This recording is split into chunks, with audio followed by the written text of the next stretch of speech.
एक टॉपिक हम लोग पढ़ने जा रहे हैं, कौन सा? Closing stock. कौन सा पढ़ेंगे? Closing stock.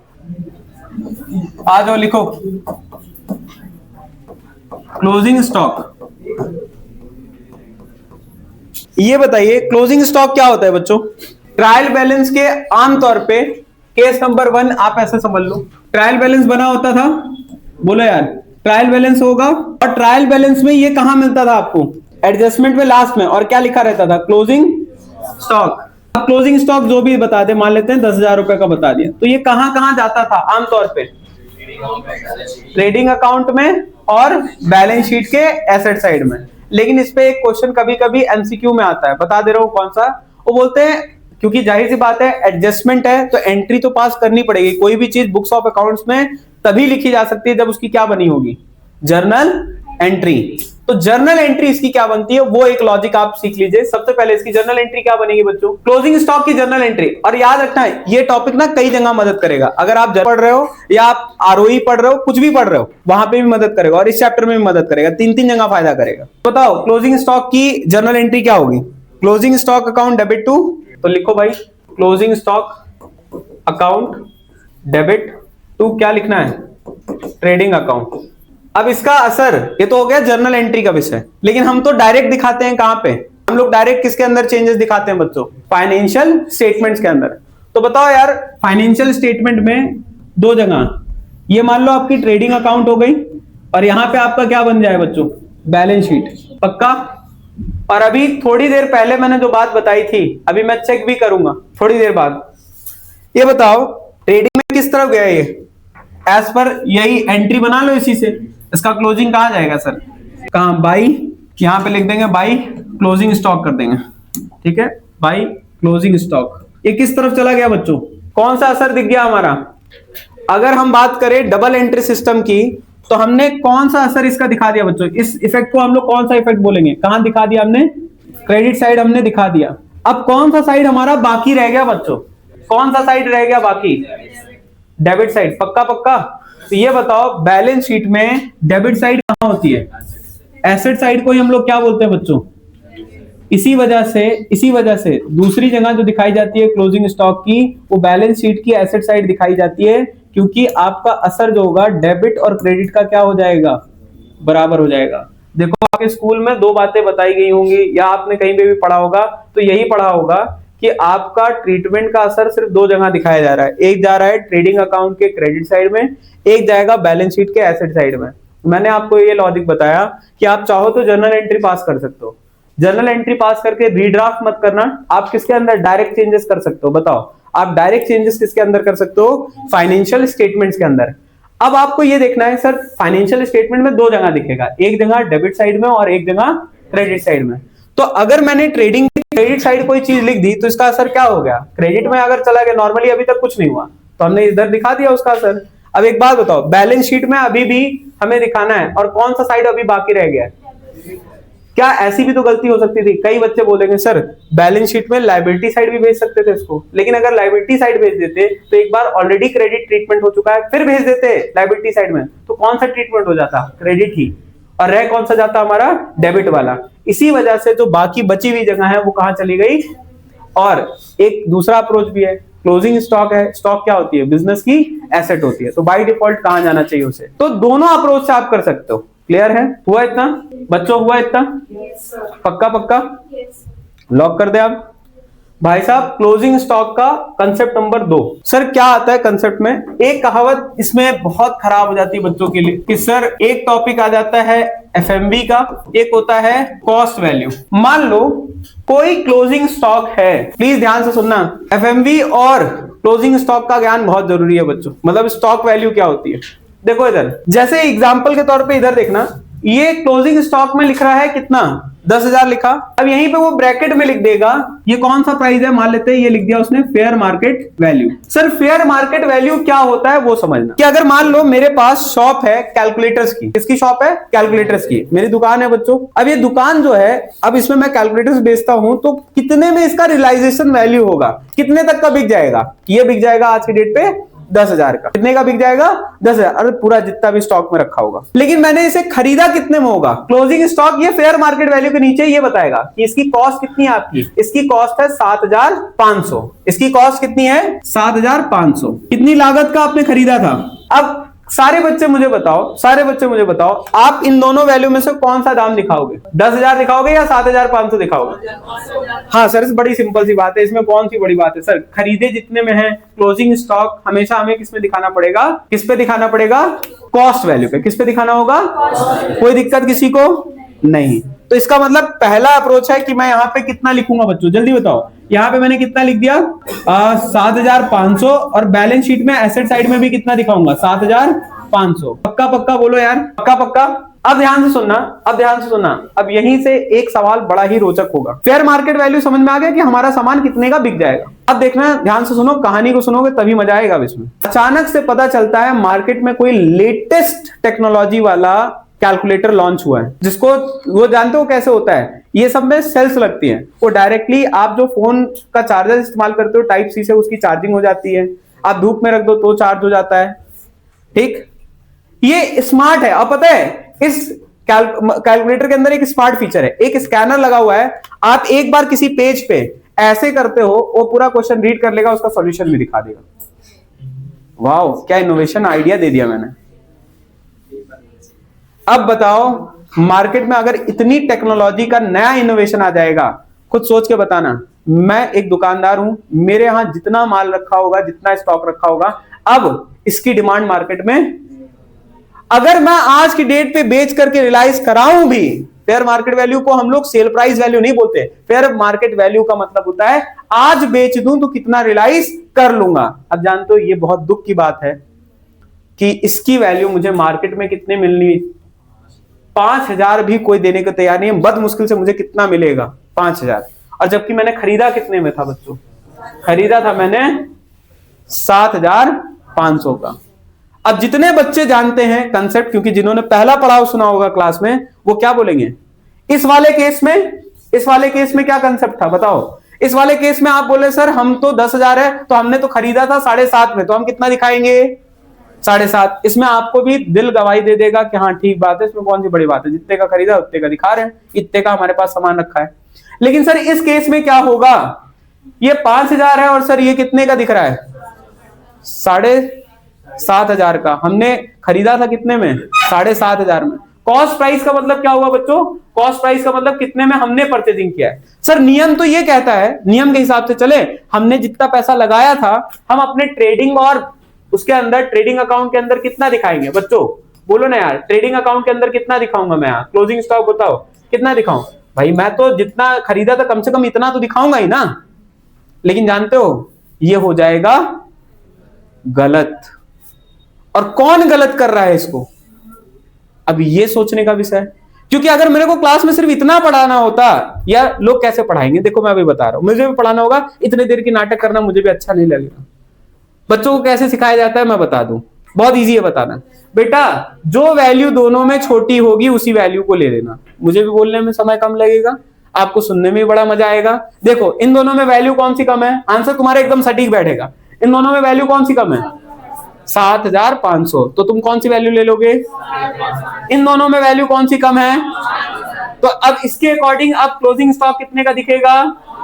5,000। लेकिन मेरा सवाल आपसे है, क्यों? मैं तो इसी पर अटकता हूं भाई। मुझे अगर अकाउंट्स पढ़ानी है तो मैं इसके आगे तो नहीं जाऊंगा। मेरे को बोलने में क्या है, मैं तो बता दूंगा बच्चों को, लेकिन मेरे बच्चों को मन में यह रह जाएगा कि सर ने तो ये बात छिपा ली। हाँ बहुत अच्छा, और बताओ ऐसा क्यों होता है? क्या मैं एक एग्जांपल लेके दिखाऊं?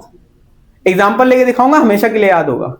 मान लो एक नॉर्मल ट्रेडिंग ड्राफ्ट करते हैं हम, नॉर्मल ट्रेडिंग ड्राफ्ट करते हैं, छोटी छोटी वैल्यू ले लेते हैं यहां पे ताकि आपके लिए आसान रहे। एक ऐसे पूरा यहां पे लिख लो, ओपनिंग स्टॉक मान लेते हैं कितने का होगा? 1 लाख का ले लेते हैं। नेट परचेज ले लेते हैं बच्चों,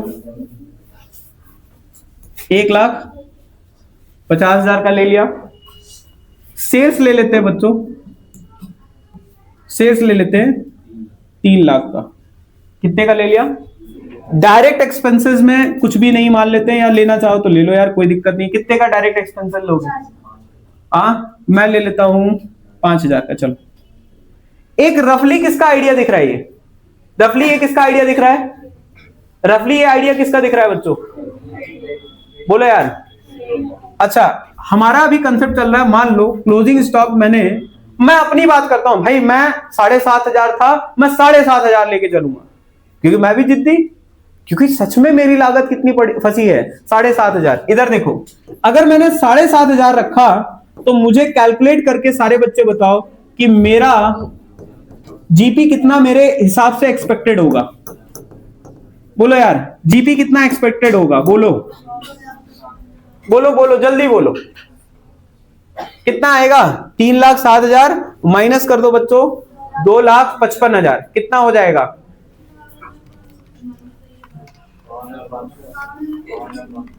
कितना आएगा? 52,500। पक्का पक्का? अच्छा, एक बात बताओ, अगर यही सेम चीज मैं सारी चीजें वही रखूं, बट इसमें चेंजेस किसमें लेके आऊं बच्चों? चेंजेस किसके अंदर लेके आऊं? अरे बोलो यार, चेंजेस किसके अंदर लेके आऊं? क्लोजिंग स्टॉक, ध्यान से सुनना, क्लोजिंग स्टॉक मेरा कितना वैल्यू, अभी मैंने क्या बोला, दोनों में से जो लोअर है, चलो लोअर वाला रख करके देखते हैं। सर ये लोअर रखेंगे तो कितना हुआ यहाँ पे? 5,000। पक्का पक्का बच्चों? अब इसकी वैल्यू क्या हो जाएगी बताओ झटपट से? सर ये हो जाएगी 3,05,000। सर इसकी वैल्यू कितनी हो जाएगी? 3,50,000 टोटल में। नेट प्रॉफिट या जीपी कितना होगा? जीपी कितना होगा आपका? सर ये हो जाएगा, बोलो ना यार, 50,000। सारे बच्चे यहां पे फोकस करना। जब हम लोग लोअर वैल्यू लेके चल रहे हैं बच्चों, इधर देखो, जब हम लोग ने क्या लिया, एक है बच्चों, अगर हमारा लोअर वैल्यू वाला कंसेप्ट है, और अगर हमने क्या लिया, हायर वैल्यू कंसेप्ट लिया, तो दोनों कंसेप्ट को सामने सामने देखो, फर्क देखो। अगर मैंने कीमत को कम करके दिखाया, कम किसमें किया था? इस वाले में। इसका असर यह आया कि प्रॉफिट क्या हुआ है? कम आया है। प्रॉफिट क्या हुआ है?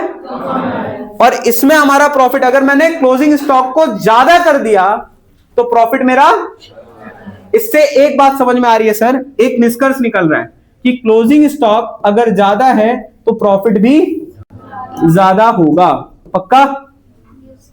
सामने देख लो, एग्जाम्पल बना के रखा है, ऐसे कोई हवाई बातें नहीं हो रही, सामने देखो वैल्यू लिखी हुई। दूसरा कंसेप्ट इसी से बनेगा कि सर क्लोजिंग स्टॉक है, अगर कम हुआ तो प्रॉफिट भी क्या होगा प्यारे बच्चों? कम। अब सर हमारे पास एक कंसेप्ट है जो हमें पहले से चेतावनी देने के लिए बना हुआ है। याद करो, हम लोग ने पढ़ा था, जैसे ही हम लोग कंसेप्ट्स पढ़ रहे थे, बिजनेस वाले जो थे कॉन्सेप्ट, लास्ट में था एक कन्वेंशन में आता था, कन्वेंशन ऑफ प्रूडेंस। याद आया? किसी को याद आ रहा है कि नहीं याद आ रहा है? प्रूडेंस याद आ रहा है? नहीं याद आ रहा तो मैं एक बार दोबारा रिवाइज करा देता हूं। अगर आपको लग रहा है कि आपके पास एक्सपेक्टेड लॉस है, या फ्यूचर में आपको लग रहा है कि ये घाटा आ सकता है, उस घाटे को आज ही अपने बुक्स ऑफ अकाउंट्स में दिखाना पड़ेगा, रिकॉर्ड करना पड़ेगा। याद आया? एज पर प्रूडेंस कंसेप्ट या एज पर कंजर्वेटिज्म अप्रोच। हमेशा घर पे जब बच्चे बाहर गाड़ी लेके निकलते हैं तो माँ बाप भी ये कहते हैं, बेटा आराम से गाड़ी चलाना। बोलते हैं ना? क्यों बोलते हैं? कहीं कोई एक्सीडेंट ना हो जाए, तुम्हें चोट। ऐसे ही हम लोग के भी जो कंसेप्ट बने, हमारा तीसरा चैप्टर सबसे इंपॉर्टेंट था, भले उस समय वो थ्योरी लग रहा था, आज देखो उसका प्रैक्टिकल एप्लीकेशन आ रहा है। कॉस्ट, और वहां पे भी एक टॉपिक आता था, कॉस्ट और मार्केट वैल्यू या fair market value, whichever is lower. देखो, जब क्लोजिंग स्टॉक लोअर रखोगे तो प्रॉफिट भी तुम कम आए, ये चलेगा। देखो, अगर तुमने ज्यादा दिखा दिया, ये सही माना गया हमारे यहां ये गलत माना जाता है कि क्लोजिंग स्टॉक को कभी भी ज्यादा करके मत दिखाओ। इससे क्या होगा? इससे ये होगा, तुम गलत पिक्चर पोर्ट्रेट कर दोगे। कोई जैसे ज्यादा बोल देता है ना, पापा इस बार तो मेरा 100 में 100 आएगा, खतरनाक है भाई, बहुत मार खाओगे। 90 भी आ जाएगा तो बोला अच्छा बोले थे, लेकिन तुमको लग रहा है कि 90 आ जाएगा, लेकिन कमिटमेंट कितनी करो? पापा ऐसा है ना 80 आ जाएगा। 80 से ज्यादा चले गए तो घर वाले इसी तरीके से अगर तुम भविष्य के लॉसेस के लिए पहले ही लिख लोगे, तुम्हारी फाइनेंशियल स्ट्रेंथ पहले से मजबूत रहेगी। ज्यादा चला गया कोई बात नहीं। अब सर हो सकता है रियलाइजेशन करने जा रहे थे, कोई अच्छा ग्राहक मिल गया, इधर देखो हमने फेयर मार्केट वैल्यू कितनी सोची 5000, लेकिन हमें हो सकता है कोई अच्छा क्लाइंट मिल गया, उसने हमें 6 पकड़ा दिया, तो वो हमारी बचत है, जब सेल करेंगे तब देख लेंगे। लेकिन आज हम क्या सोच के चलें, आज किसके लिए सोच के चलें कि वर्स्ट सिचुएशन होगी तो क्या होगा। क्या कंसेप्ट नंबर 2 क्लियर हुआ? बोला हाँ या ना। ये कंसेप्ट कौन सा था, कौन सा कंसेप्ट था ये? क्लोजिंग स्टॉक में valuation of closing stock cost और fair market value whichever is. ठीक है बच्चों, अरे बोलो यार, यहां तक समझ में आ गया? पक्का पक्का लॉक कर दे। अब इसी में 2 कंसेप्ट और है, वो 2 कंसेप्ट कौन कौन से हैं वो भी बता दे रहा हूं। एक कंसेप्ट है आपका, ये दूसरा कंसेप्ट हो गया इससे रिलेटेड। तीसरा कंसेप्ट है कि अगर क्लोजिंग स्टॉक आपको दे रहा है बच्चों, क्लोजिंग स्टॉक दिया, क्लोजिंग स्टॉक कहां पे मेंशन है? मेंशन इनसाइड, बोलो यार, इनसाइड ट्रायल बैलेंस। बच्चों अगर इनसाइड ट्रायल बैलेंस होगा तो भाई इसका क्या करना होगा? बोलो यार, इधर इधर इधर। सर क्लोजिंग स्टॉक इसके अंदर, अभी तक हमने क्या बोला था? क्लोजिंग स्टॉक कहां दिख रहा होगा? अरे बोलो यार, एडजस्टमेंट में। सर आप तो कौन सा टॉपिक पढ़ा रहे थे? एडजस्टमेंट ये कहां से चले गए? कभी कभी कुछ बातें कनेक्ट करना बच्चों के लिए जरूरी इसलिए भी हो जाता है बच्चों, क्योंकि पता है कारण उसका ये हो जाता है कि कभी कभी छोटी छोटी बातें जब आप फेयर क्वेश्चन करोगे तो भूल जाओगे। इसीलिए आप जब जितना रिलेटेड एडजस्टमेंट है क्लोजिंग स्टॉक का, एक बार में पढ़ा के खत्म कर दे रहा हूं। क्लियर हो रही है मेरी बात? इधर देखो, क्लोजिंग स्टॉक अगर इनसाइड द ट्रायल बैलेंस होगा बच्चों, तो जाहिर सी बात है इसका सब कुछ हो चुका है। क्या इसका एडजस्टमेंट में होता तो 2 जगह दिखता। अब जब इसका सब कुछ हो गया, डबल एंट्री पास हो गई, सब कुछ हो गया, तो हम इसको लास्ट में ले जाकर के कहीं सजाएंगे ना, क्लोज करेंगे ना बुक्स ऑफ अकाउंट। इसको सिर्फ कितनी जगह भेजेंगे बच्चों?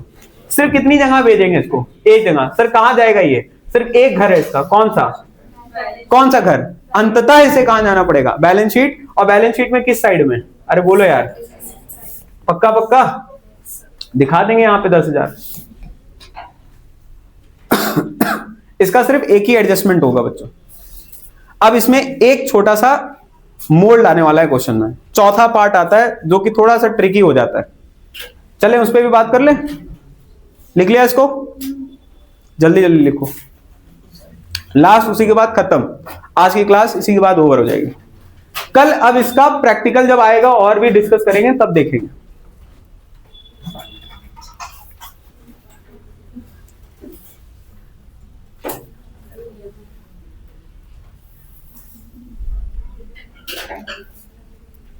हो गया बच्चों? चलो लास्ट केस बच्चों 4, जो बच्चों को प्रॉब्लम देता है, इंपॉर्टेंट केस है।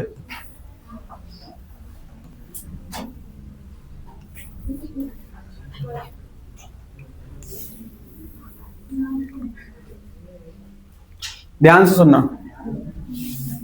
ट्रायल बैलेंस के अंदर एडजस्टेड परचेज होगा। ट्रायल बैलेंस के अंदर क्या होगा? एडजस्टेड परचेज होगा। और साथ ही साथ सर क्लोजिंग स्टॉक भी हो जाएगा। क्या हो जाएगा?